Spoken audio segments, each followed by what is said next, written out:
ప్రభుత్వం బలంగా విశ్వసిస్తోంది. భవిష్యత్తును తీర్చిదిద్ది వ్యవసాయాన్ని పరిరక్షించి మన రాష్ట్రాన్ని నీటి భద్రత గల కరువు రహిత రాష్ట్రంగా మార్చే శక్తి ఈ ప్రాజెక్టుకు ఉంది. మా ప్రభుత్వం ఈ ప్రాజెక్టు మొదటి దశకు గాను కేంద్ర ప్రభుత్వం నుండి 12,157 కోట్ల రూపాయలను పొందగలిగింది.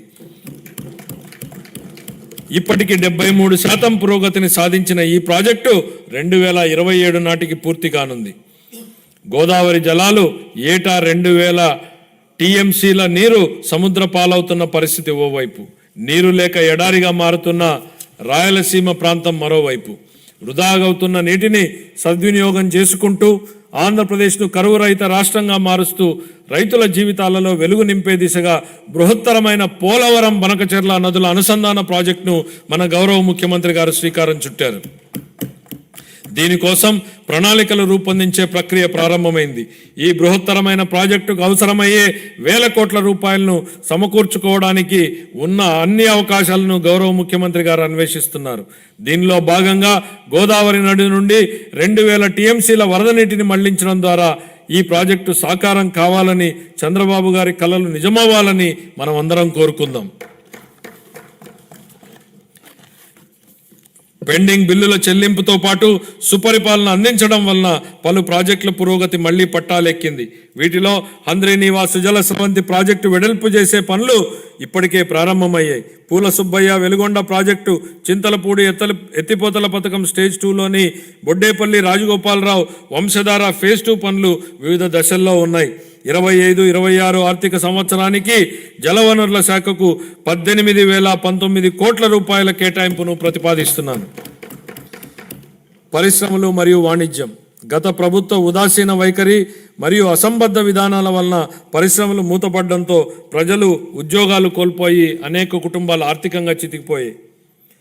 రాష్ట్రం నుంచి అనేక పరిశ్రమలు తరిమివేయబడడంతో వ్యాపార వర్గాల్లో భయాందోళనలు నెలకొన్నాయి. స్కూళ్ళల్లో డ్రాప్అవుట్స్ గురించి మనం వింటూ ఉంటాం అధ్యక్ష.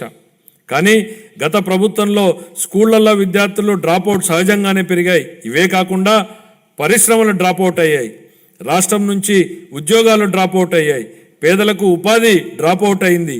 ఇన్ని రంగాలలో డ్రాప్అవుట్లు కావడానికి మూలకారమైన గత ప్రభుత్వ పాలకులు ఇప్పుడు ఓటమి భయంతో సభకు రాకుండా అసెంబ్లీ నుంచి కూడా డ్రాప్అవుట్ అయ్యారు. వాళ్ళు ప్రజా జీవితం నుంచి శాశ్వతంగా డ్రాప్ అయ్యే రోజులు అతి త్వరలోనే ఉన్నాయి అధ్యక్ష. అనేక పరిశ్రమలు, ఎంఎస్ఎంఈలు, ఎస్సీ మరియు ఎస్టీ వర్గాలకు చెందిన వ్యాపారవేత్తలకు ప్రోత్సాహాల కోసం ఇవ్వాల్సిన 11,000 కోట్ల రూపాయల పైగా బకాయిలను గత ప్రభుత్వం నిలిపేసింది. వీటిలో 377.73 కోట్ల రూపాయల బకాయిలను మా ప్రభుత్వం ఇప్పటికే చెల్లించింది. ఒకప్పుడు వ్యాపారాన్ని ఈజ్ ఆఫ్ డూయింగ్ బిజినెస్ గురించి మాట్లాడుకున్నాం. ఇప్పుడు మన గౌరవ ముఖ్యమంత్రి గారు స్పీడ్ ఆఫ్ డూయింగ్ బిజినెస్ పై దృష్టి సారించారు. ప్రతి ఇంటికి ఒక ఐటీ ఉద్యోగి ఉండాలని అప్పట్లో మేము కృషి చేశాం. నేడు ఇంకొక అడుగు ముందుకేసి ప్రతి కుటుంబానికి వ్యాపారవేత్త ఉండాలనే లక్ష్యంతో ముందుకెళ్తున్నాం. ఓర్వకల్లు, కొప్పర్తి అనే 2 పారిశ్రామిక వాడలకు ఆర్థిక సహాయం అందించి అభివృద్ధి చేసేందుకు కేంద్ర ప్రభుత్వం ఆమోదం తెలిపింది. పారిశ్రామిక కారిడార్ అభివృద్ధి పథకం కింద మూలపేట, దొనకొండ, చిలమత్తూరు మరియు కుప్పం అనే 4 కొత్త పారిశ్రామిక వాడలను ఎంపిక చేయడం జరిగింది. పారిశ్రామిక వృద్ధిని వేగవంతం చేయడానికి మరియు దృఢమైన పెట్టుబడి వ్యవస్థను నెలకొల్పడానికి మా ప్రభుత్వం ముందు చూపుతో కూడిన అనేక విధానపరమైన కార్యక్రమాలను ఆవిష్కరించింది. 4 లక్షల మందికి ఉద్యోగ అవకాశాలు కల్పించే దిశగా ప్రధాన పెట్టుబడిదారులైన NTPC, green energy limited, Arcelor Mittal steel company, NHPC, BPCL, Reliance Industries, LG Electronics, TCS, Tata power, Greenko group, Hero Future Energies, Ecoren ఎనర్జీల నుండి మా ప్రభుత్వం 6.3 లక్షల కోట్ల రూపాయల పెట్టుబడి హామీలను సాధించగలిగింది. ఈ సందర్భంగా పెట్టుబడుల సాధనలో శ్రీ నారా లోకేష్ గారి గురించి ప్రత్యేకంగా చెప్పాలి అధ్యక్ష. ఆర్సిలర్ మిట్టల్ స్టీల్ కంపెనీ రాష్ట్రానికి వచ్చేలా చేయడంలో ఆయనదే కీలక పాత్ర. అలాగే ప్రతిష్టాత్మక సంస్థలకు చెందిన డేటా సెంటర్లను రాష్ట్రానికి వచ్చేలా చేసే విషయమై లోకేష్ గారు దృష్టి పెట్టారు.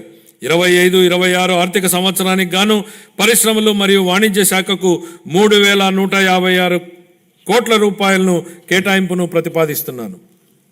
ఇంధన రంగం. ప్రమాణ స్వీకారం చేసిన రోజునే గత ప్రభుత్వం విద్యుత్ కొనుగోలు ఒప్పందాలను రద్దు చేస్తున్నట్లు ప్రకటించడంతో విద్యుత్ రంగం సర్వనాశనమైంది. అసమర్థ పాలన, అప్పులు పెరిగి మరియు టారిఫ్ భారం కారణంగా ఈ రంగం 1.29 లక్షల కోట్ల రూపాయలకు పైగా నష్టాలను చవిచూసింది. విద్యుత్ కొనుగోలు ఒప్పందాలను గత ప్రభుత్వం నిర్లక్ష్యంగా రద్దు చేయడంతో మన రాష్ట్రం అధిక ధరకు విద్యుత్తును కొనుగోలు చేయాల్సి వచ్చింది. దీనివలన ట్రూ అప్ ఛార్జీల పేరుతో ప్రజలపై పెనుభారం మోపబడింది. గౌరవ ముఖ్యమంత్రి గారి దార్శనిక నాయకత్వంలో మన రాష్ట్ర ఇంధన రంగం నేడు పునరుజ్జీవం పొందుతోంది.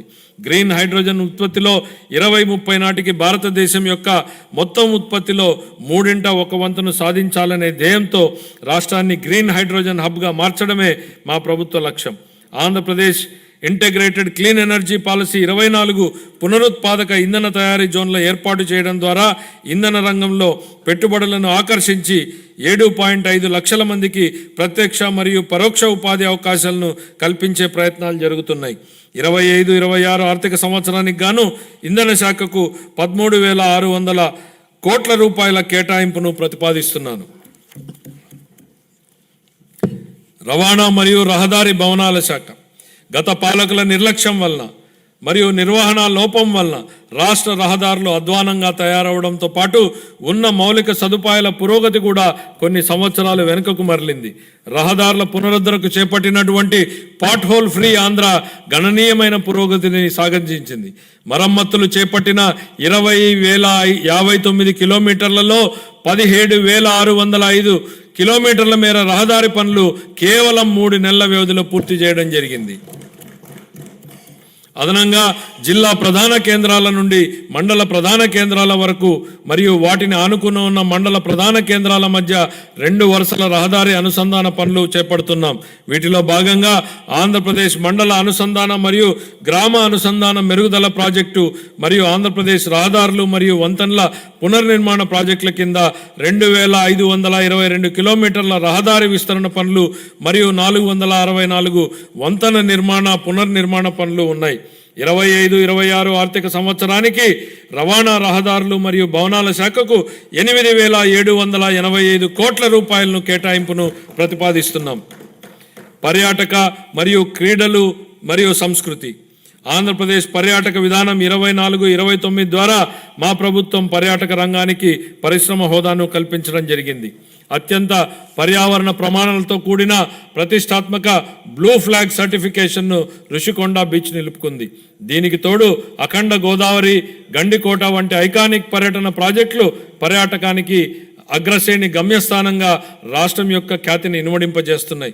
ఆంధ్రప్రదేశ్ క్రీడా విధానం 24-29 ద్వారా మెరుగైన క్రీడా సంస్కృతిని పెంపొందించడానికి మరియు క్రీడా నైపుణ్యాలను ప్రోత్సహించడానికి మా ప్రభుత్వం కట్టుబడి ఉంది.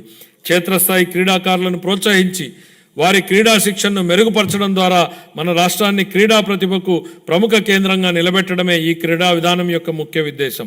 25-26 ఆర్థిక సంవత్సరానికి యువజన, పర్యాటక మరియు సాంస్కృతిక శాఖకు 469 కోట్ల రూపాయల కేటాయింపును ప్రతిపాదిస్తున్నాను.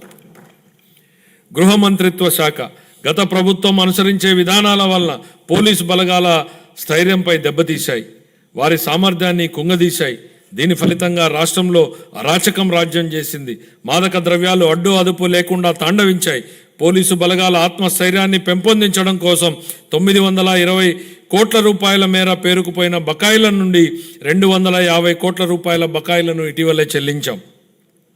గత ప్రభుత్వం 2 ఏళ్లుగా నిలిపేసిన గ్రూప్ పర్సనల్ యాక్సిడెంట్ ఇన్సూరెన్స్ పాలసీని మా ప్రభుత్వం పునరుద్ధరించడం జరిగింది. పోలీస్ దళం ఆధునీకరణ పథకం కింద 61.20 కోట్లని విడుదల చేశాం.